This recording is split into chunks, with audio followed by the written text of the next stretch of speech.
मैं इकोसिस्टम के दो छोटे छोटे उदाहरण आपके सामने रखूंगा जिससे आपको समझ में आएगा कि इकोसिस्टम कितना जहरीला है। सबसे पहला उदाहरण, पिछले साल रामनवमी के दिन दिल्ली के जहांगीरपुरी में रामनवमी के जुलूस के ऊपर हमला होता है, पथराव होता है। दिल्ली पुलिस के एक सब इंस्पेक्टर को गोली लगती है, कई लोग उस पथराव में घायल होते हैं, निहत्थे राम सेवक घायल होते हैं। दिल्ली की पुलिस जहांगीरपुरी के एक कबाड़ी को गिरफ्तार करती है, अंसार नाम का कबाड़ी। शाम को 8 बजे दिल्ली की पुलिस उसको गिरफ्तार करती है। महेंद्र जी, सुबह 9 बजे देश की सबसे बड़ी अदालत में, सुप्रीम कोर्ट में, देश के सबसे बड़े बड़े 5 वकील जहांगीरपुरी के कबाड़ी के लिए जाके खड़े होते हैं। शेम से भी ज्यादा भयानक बात यह है, जो उस वक्त हमने सोची कि ये जहांगीरपुरी का कबाड़ी अंसार, पत्थर चलाने वाला, इसके पास इतने बड़े बड़े वकील कहां से आ गए। अगर आप और हम अपना घर बेच के भी उन 5 वकील को 12 घंटे के अंदर सुप्रीम कोर्ट में खड़ा करने की कोशिश करेंगे, हमें अपॉइंटमेंट भी नहीं मिलेगा उन वकीलों से। 12 घंटे के अंदर अपॉइंटमेंट भी नहीं मिलेगा।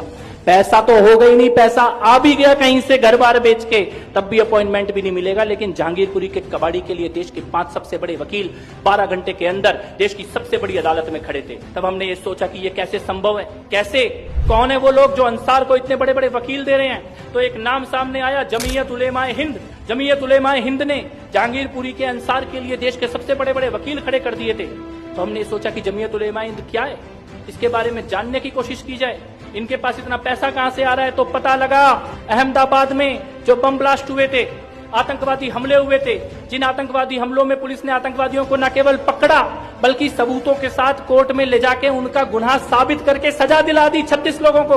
उन 36 के 36 लोगों का सजा याफ्ता कन्विक्टेड टेररिस्ट आतंकवादियों का केस लड़ने का काम अगर कोई कर रहा है तो जमीयत उलेमाए हिंद कर रही है। यानी जो संस्था आतंकवादियों का केस ऑन रिकॉर्ड लड़ रही है, वही संस्था जहांगीरपुरी के कबाड़ी अंसार का केस लड़ रही है। ये इकोसिस्टम है और उसके पास पैसा कहां से आता है।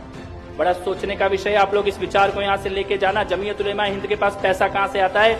इस देश में हलाल का जो भी प्रोडक्ट, और हलाल केवल नॉन वेज प्रोडक्ट नहीं है, अगर आप अभी गूगल पे सर्च करेंगे तो हलाल में वेज, नॉन वेज, यहाँ तक कि आपका ये पेन, पेपर, कॉपी, बिल्डिंग, इमारत, रियल एस्टेट, फोन, इन सब तक को हलाल के सर्टिफिकेशन का जो भी पैसा जाता है वो सारा का सारा पैसा जमीयत उलेमाए हिंद के पास जाता है। यानी कि आप अपने बाल कटाने के पैसे से अपनी गर्दन कटाने की, इसको कहते हैं इकोसिस्टम। और दूसरा एग्जाम्पल दिल्ली के दंगों का। दिल्ली के दंगों में शाहरुख पठान की फोटो आप सबने देखी होगी, जो बंदूक लेके पुलिस वाले के माथे पे बंदूक लगा के खड़ा था। शाहरुख पठान, दुनिया के पास उसकी फोटो थी, उसका वीडियो था, उसका नाम था। लेकिन रात को 9 बजे प्राइम टाइम पे रवीश कुमार आता है, शाहरुख पठान की फोटो दिखाता है, उसका वीडियो दिखा